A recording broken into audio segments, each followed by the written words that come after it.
I am going to speak to you about energy devices, indications, limitations, potential for the future, give you a sort of a state of the situation currently.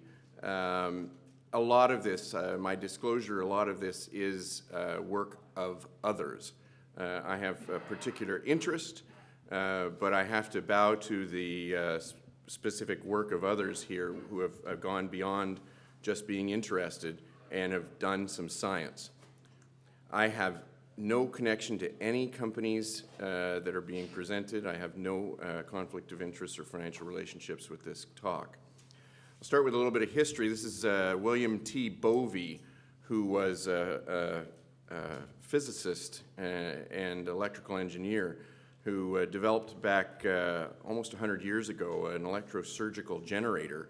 He worked at Harvard, and because of that, that's why Harvey Cushing was able to do some of the masterful things that he did using this new electrosurgical device. And from there, we've certainly expanded. Some of the important background of all of that is Ohm's law, where the current is the voltage divided by the resistance. And again, some of the nomenclature of current is the flow of electrons. The circuit is obviously the pathway for uninterrupted electron flow. The voltage is really the force. It's the gradient that forces the electrons through, and impedance is the resistance to flow, measured in ohms. In the United Kingdom, the standard electrical current is, I believe, 50 hertz and 240 volts, whereas in the United States it's 60 hertz and 120 volts. What happens through the new generators, new electrosurgical generators, is that they increase the frequency to about 300,000 hertz, and that allows us to generate the power necessary. These are some important level sets for what happens with temperature on tissue. At 45 degrees Celsius, collagen begins to uncoil, and there are covalent bonds between them that start to fuse. At 60 degrees Celsius, there's a blanching of the tissue with irreversible protein denaturation and coagulation necrosis starts.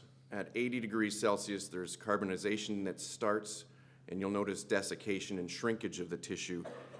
And at higher temperatures, getting close to 100 degrees Celsius, we start to develop smoke and vapor. There's complete cellular destruction by this vaporization. And at higher temperatures of 125 degrees Celsius, there is eschar formation and complete oxidation of the proteins and lipids. This is stuff that we all know from using monopolar electrosurgical devices. It's important to understand the circuit here is one that uses the patient as part of that circuit. There's the active electrode that brings the current in. The patient serves as a part of that circuit, and it's returned through a return electrode. The current, thankfully, is alternating current, which has really, when you sum it out, has no net flow of electrons, and so less chance of electrocution. That's why we use that. The waveform does determine the tissue effects. A long, low voltage current is the cutting form, whereas on the other extreme, high voltage short bursts is the coagulation, and then you can get blends in between all of that. And this is the effect you have on the tissue. On the left, you have the more knife-like pure cut, a blend in between, and then the significant damage that occurs and spread that occurs with the full coagulation mode. And it's basically a function of changing the level of voltage that's being delivered, as well as the pulsing of it. Which brings us to bipolar devices. Bipolar basically eliminates the full patient as being part of the circuit and only uses the tissue between your two electrodes, or between the two sites of usually what is a forceps. And I think it's quite obvious that this is inherently less dangerous, and the transmission is less possible throughout the body. You get a much more direct application of the energy, and less likelihood of damage outside of the focused area of surgery. This is where the more interesting things are these days with energy. We all are quite familiar with electrosurgery, and we learn that in the first few weeks of our apprenticeships. This is where nowadays I think more interest occurs, and it's the evolution of vascular control. This is the suture ligation that we're all aware of and have used since the beginning of surgical time. There's also the ability to use clips, and these clips have evolved, and you may not be able to see that very well because it's white on white. But the WEC clip has evolved to a full circumferential clipping, which seems, at least intuitively, a little bit more secure when we're talking. And let's be frank, in this auditorium today, we're all thinking about the pulmonary artery. So that's why that has evolved as a clipping option. And obviously staplers, vascular staplers. This happens to be a non-vascular stapler, but for the purposes, it's a stapler. And those have evolved with articulations and with ski tips that are more or less useful, and basically very widespread use has allowed the expansion of minimally invasive approaches such as VATS lobectomy and uniportal thoracoscopic lobectomy, as well as robotic lobectomy.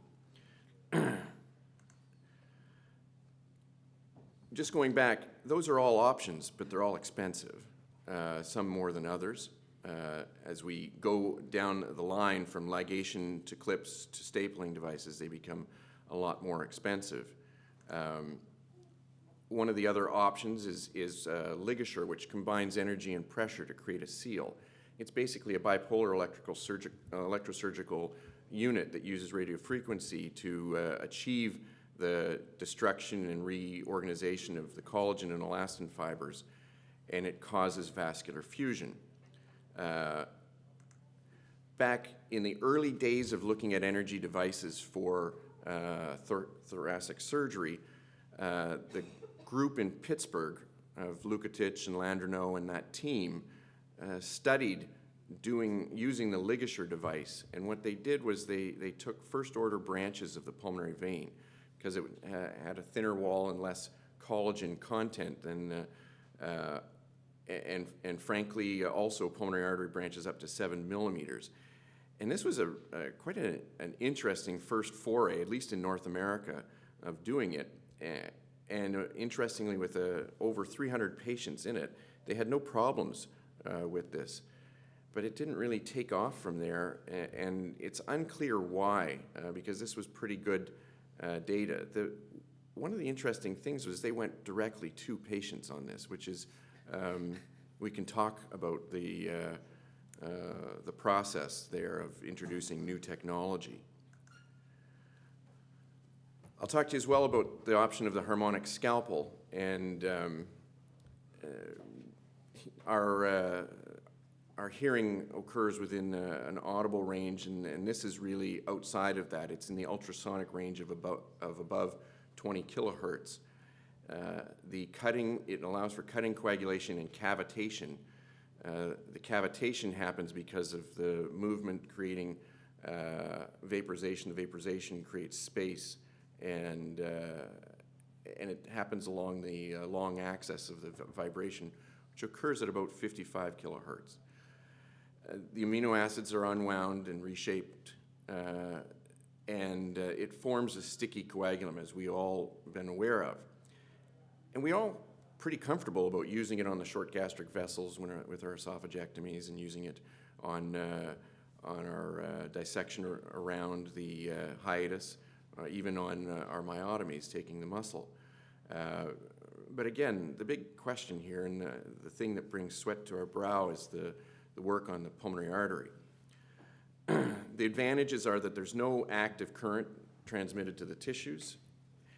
And interestingly enough, counterintuitively, there's overall less heat produced in the tissues. Though if you touch that blade, you'll know there's heat. And the blade does get to high temperatures, so you have to be very, very careful in the immediate after use of it not to be touching other tissues. This is what happens. This is normal collagen and distribution of the pulmonary artery, and this is after the use of the harmonic scalpels at 3,000 magnification. So there's really a welding of the tissues and of the collagen fibers, which is what we're looking for. So we had an expert panel meet on this back at the AATS in Boston, and it was chaired by Moish Lieberman and Todd Demme on the far right from Roswell Park in Buffalo, and Faze Borough from New York joined me on this panel to discuss the state of the art in vessel sealing technology. The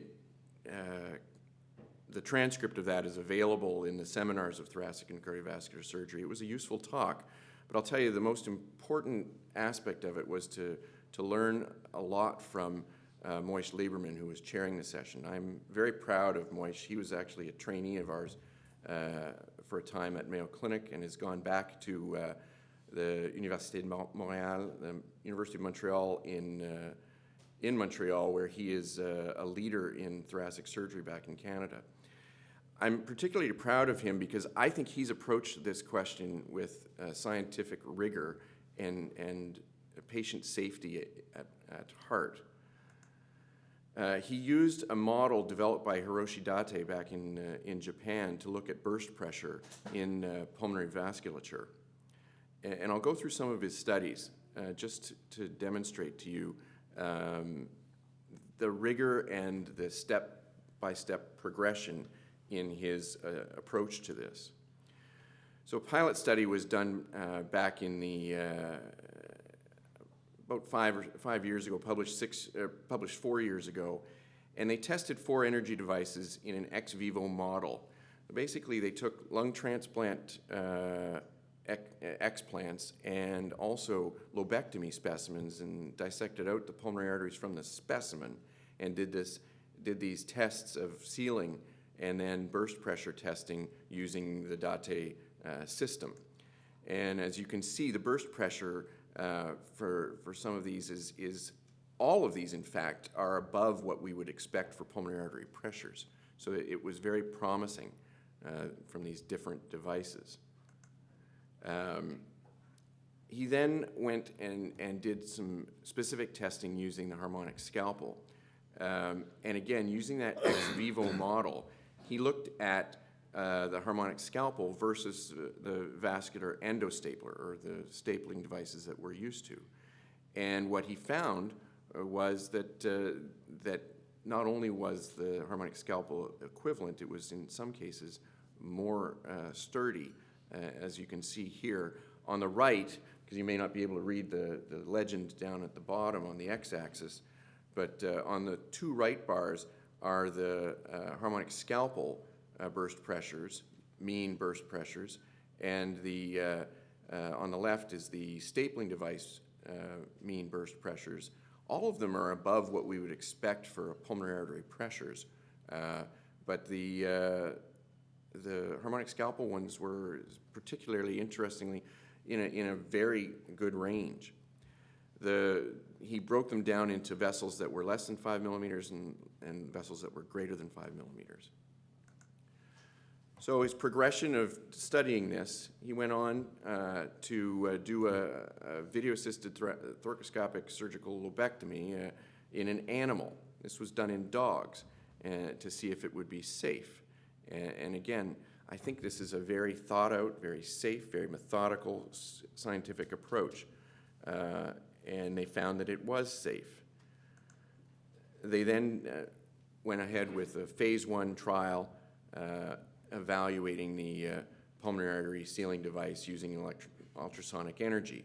And I'll show you some of the results from this. They did only vessels up to 7 millimeters in size, with the vast majority of them being in the 14 or in the 4 millimeter range. With the results of this was actually very favorable. They had no deaths, no bleeds from the pulmonary artery branches. So all to say that, one, take-home message is I'm very proud of Moishe Lieberman, but also to take home his idea of we're going to be faced with a lot of technological advances as we go, and you're going to see today in this session a lot of pushing the envelope on technology. I think having our patients at the forefront of that discussion rather than the excitement of something new, and taking it in what may be slow, but ultimately safe and methodical fashion. I think Lieberman has done that as to the level that I'm happy to use these devices. It all comes down to risk aversion. We're all familiar with the story of William Tell. We know about William, but we know little about Warren, his unfortunate other brother. I put this up there, one, to elicit some laughs, two, to just, there is different levels of risk aversion, and you have to be ready, and your patients have to be ready for this as well. The pulmonary artery is an important piece of what we do every day, and you have to be safe with it. I think we have a lot of options in front of us. I think what Moishe and his team in Montreal have demonstrated is that we have one more option in our armamentarium to use, and I think it can be used safely and thoughtfully.